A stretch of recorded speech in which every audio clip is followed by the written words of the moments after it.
لو تناهيتم إلى سر الحياة وصنعتم كائنا حيا نرى لم نزد إلا يقينا بالإله لم نزد إلا يقينا بالإله. اگر صحت چاہتے ہو نا مرغیاں پال لو, بکریاں پال لو, ورنہ یہ جو آپ ابھی بکریوں اور مرغیوں, گائے کا بھی دودھ پینا ہے نا گھر میں گائے پال کے, جتنے دن دودھ دے صبر شکر سے پی لو, جب بند کر دے بولو آپ کا بہت بہت شکریہ. اس کے ساتھ ایسی کوئی بدتمیزی نہ کرو کہ گن پوائنٹ پہ دودھ نکالے وہ. ہاں ایسا نہ کرو کہ وہ کہہ رہی بس بھائی میں میرے ختم ہو گئی, آپ کہیں باہر سے میں نے ایک انجیکشن منگوایا تیرا باپ بھی دودھ دے گا. ہو یہ رہا ہے. گائے کہہ رہی بھائی میرا ٹائم پورا ہو گیا, میں بس اتنا ہی دودھ دے سکتی ہوں, پی لو, ایک اور پال لو. نہیں جی, اسی سے 10 گایوں کا دودھ نکالنا ہے.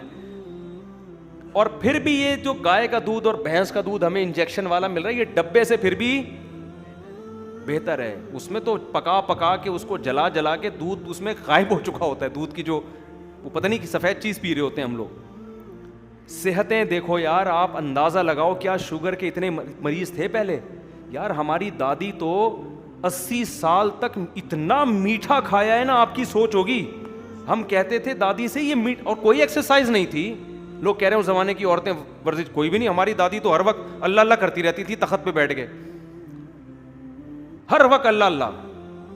اٹھ کے گئی ہیں, غسل کیا, وضو کیا, بس تخت پہ آ کے اللہ اللہ. خبریں سنتی تھی صبح فل آواز کر کے نا, وہ اونچا سنتی تھی, ان کا خیال تھا پورا محلہ اونچا سنتا ہے. فل آواز سے خبریں لگائی ہوئی ہوتی تھی. ایران عراق کی جنگ ہو رہی تھی اس زمانے میں, اور درود شریف نہیں اللہم صلی علی, وہ آتا تھا صبح پروگرام فل آواز سے, تو وہ لگایا ہوتا تھا. مصلی پہ بیٹھی 85-86 سال ان کی, بڑے آرام سے. اور وہی چائے وہ پیتی تھی میٹھے کے لیے. چائے میں 4-6 چمچ چینی کے. ہم کہتے تھے اتنی چینی, انہوں نے کہا ہم تو بیٹا میٹھے کے لیے تو چائے پیتے ہیں کہ میٹھا منہ میں چلا جائے. انہیں کچھ بھی نہیں ہوتا تھا یار. اور اب صحتیں دیکھو, وجہ کیا تھے, انہوں نے چینی اب تو شروع کی ہے, لیکن اپنے بچپن میں انہوں نے جو اسٹرکچر بننا تھا نا وہ گڑ سے بنا تھا, وہ چینی سے نہیں بنا تھا. میرے والد صاحب کہتے تھے ہم جب یہ گنے کے کھیت کٹتے تھے اور جو چینی کے لیے جو شیرہ نکلتا تھا نا, جب وہ شیرہ پکتا تھا ہم ڈونگے بھر بھر کے شیرہ پیتے تھے. وہ سمجھتے ہو, یہ بیماریاں نہیں تھیں. تو یہ جو آرٹیفیشل لائف ہے نا, پاپڑ کرارے پاپڑے کھلا رہے ہو بچوں کو, اور یہ جو خود بھی کھا رہے اور پتہ نہیں کیا کیا کھا رہے ہیں یار, کیا کیا کھا رہے ہیں. یہ جو بریانیوں میں لال کلر ڈل رہا ہے, آپ کو نہیں پتا یہ ڈسٹیمپر کے ڈبے کھول کھول کے ڈالا جا رہا ہے. دیکھو لوگ اس سے کہتے ہیں سرٹیفائیڈ ہے, یہ محکمہ صحت سے. محکمہ صحت کا حال تو جا کے دیکھو آپ.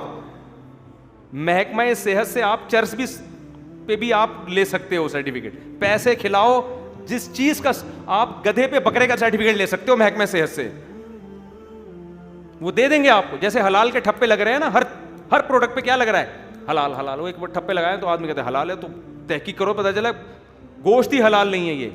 تو محکمہ صحت پاکستان کا یار اچھا ہوگا, وہ محکمہ صحت کے وزیر بھی کوئی بیان سن رہے ہوں گے, بہت اچھے لوگ ہیں. تو اس لیے میں بس بات کو سمیٹ رہا ہوں, بیان دائیں میں بہت ہو رہا ہے. آپ اللہ کا واسطہ دے کے کہہ رہا ہوں, اس زمانے میں جو خود پال کے کھا رہا ہے وہ کہہ سکتا ہے میں خالص چیز کھا رہا ہوں.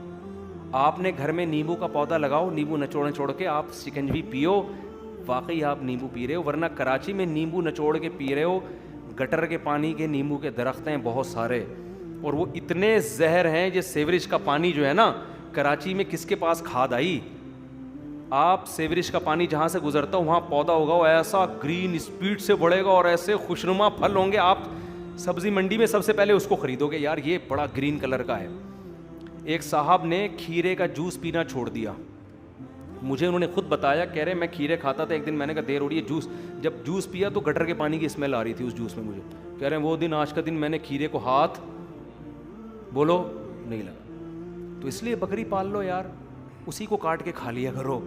ویسے گوشت تو اچھا ہی مل رہا ہے الحمدللہ, ہمارے آرگینک گوشت ہے گائے بکری کا, تو دودھ پی لیا کرو, بکری یا گائے پال لو. ہمارے دوست ہیں بڑے کروڑ پتی لوگ ہیں, مالدار لوگ ہیں, انہوں نے اپنی بھینس پالی ہوئی ہے. وہ دودھ دیتی ہے, جب دودھ ختم ہو جاتا ہے بیچ کے دوسری بھینس خرید لیتے ہیں. تو کہاں سے کہاں بات چلی گئی. خیر میں اصل بات جو آپ سے کہہ رہا تھا وہ یہ کہہ رہا تھا کہ اتنی سائنس نے ترقی کر لی, قدرت کی بنائی ہوئی چیزوں کا آج بھی کوئی آلٹرنیٹ بولو نہیں ہے. یہ خود قدرت کے برحق ہونے کی دلیل ہے. یار اللہ ہے, اللہ جیسا کچھ بھی کوئی بھی نہیں بنا سکتا. اور یہ جو آپ گوشت جب آئل میں پکاتے ہو نا, آئل میں شدید نقصان دیتا ہے. گوشت اسی کی چربی میں پکاؤ گے تو فائدہ دے گا,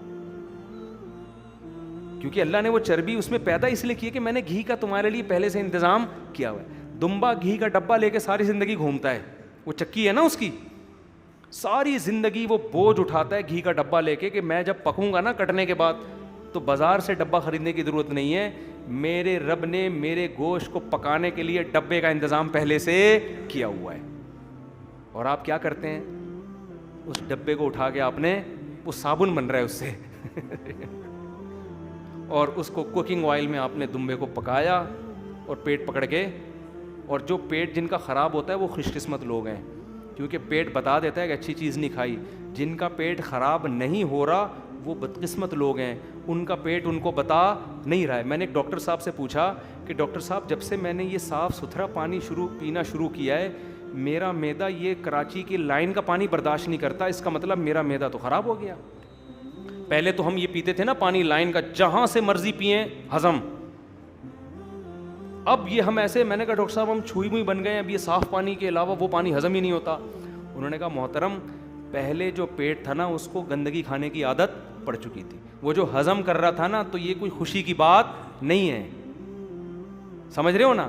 وہ بیچارہ بیزار آ گیا تھا کہ یار میں تجھے سمجھا کے تھک گیا ہوں, غلط چیز کھا رہا ہے تو. اب آپ کھا ہی رہے ہو, تو اس نے جو چیزیں ڈیمیج کرنی تھی پانی نے, جو کراچی میں پانی ہے, جو چیزیں اس نے خراب کرنی تھی وہ کیا کر دی ہیں, وہ کر رہا تھا. اب آپ چونکہ صاف پانی کے عادی ہو گئے ہو, اب غلط پانی پیتے ہو, معدہ کہہ دیتا ہے بھائی سر ایکسکیوز می سر, یہ چیز ہمارے نا یہ سب چیزیں اللہ نے لگائی ہوئی ہیں. جو غلط چیز جاتی ہے باڈی خود بتاتی ہے بھائی یہ ٹھیک کام نہیں کیا آپ, لیکن باڈی ایک حد تک بتاتی ہے. اگر آپ گٹکے کے عادی ہو گئے ہو پان کے, باڈی بتانا چھوڑ دے گی. آپ پہلی دفعہ آپ سٹا لگا کے دیکھو شراب پیو, آپ کلابازیاں کھاؤ گے, معدہ کہے گا خدا کا واسطہ دوبارہ یہ کام نہیں کرنا. آپ چرس پیو گے, پہلی دفعہ میں الٹیاں ہو جائیں گی, معدہ کہے گا بھائی کوئی کھانے کی چیز کھا, تو نے کیا کھایا ہے. ہر چیز, ہر نقصان دہ چیز کا ایسے ہی ہے. چائے جن کو عادت نہیں ہوتی پیتے ہیں, ایسیڈیٹی شروع ہو جاتی ہے, معدہ بتا دیتا ہے کوئی اچھی چیز آپ نے نہیں پی, لیکن ہم پی کے معدے کو چپ کراتے, چپ کر کے بیٹھا رہا میں یہی کھلاؤں گا, تو معدہ کہتا ہے پی لے بھائی تو.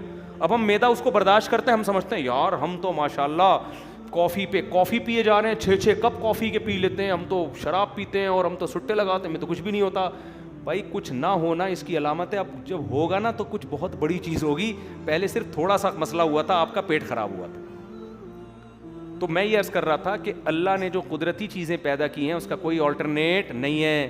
یہ خود اس بات کی کتنی بڑی دلیل ہے کہ خدا کہتا ہے افمن یخلق کما لا یخلق, بھلا جس نے بنایا وہ ان جیسا ہو سکتا ہے جنہوں نے کچھ بھی نہیں بنایا. تو جتنا آپ غور کریں گے, تو جو میں اصل آیت لے کے چلا تھا کہ فرشتوں کا وجود اس آیت سے ثابت ہوتا ہے سورہ الحاقہ کی. تو جیسے ہمارے لبرل لوگ کہتے ہیں کہ جراثیم وراسیم یہ سب کچھ کر رہے ہیں, تو اللہ نے ہمیں بتایا لہو معقبات من بین یدیہ ومن خلفہ. زمین پہ نا بہت سی ایسی مخلوق ہے جو مادی نہیں ہے, جو ہمیں نظر نہیں آتی, وہ کسی لیب میں ٹریس نہیں ہو سکتی. اسے جنات کہا جاتا ہے, جو آگ سے بنی ہوئی مخلوق ہے. قرآن میں یہ مضمون بار بار آیا ہے کہ وہ جنات ہمیں ہر وقت نقصان پہنچانے کی کوشش میں لگے رہتے ہیں. اور جیسے ہمارے اندر کے جراثیم باہر کے جراثیم سے ہر وقت لڑ رہے ہیں, ایسے ہی فرشتے آسمانوں سے اتر کے ان جنات سے کیا کرتے ہیں, فائٹ کرتے ہیں اور ہمارا دفاع کرتے ہیں. ان کی باریاں لگتی ہیں, حدیث میں آتا ہے فجر میں الگ فرشتے اور عصر میں الگ فرشتے, باریاں لگتی ہیں. ایسے آسمانوں سے تانتا بندھا ہوا ہے اور وہ ہماری کیا کر رہے ہیں, حفاظت. ان فرشتوں کی اللہ نے اور بہت سارے کام لگائے ہیں. وقت پورا ہو گیا, بیان بھی کافی لمبا ہو گیا, پھر انشاءاللہ اگلے ہفتے اس پہ مزید ہم چلیں گے. ہوا و حرص والا دل بدل دے, میرا غفلت میں ڈوبا دل بدل دے.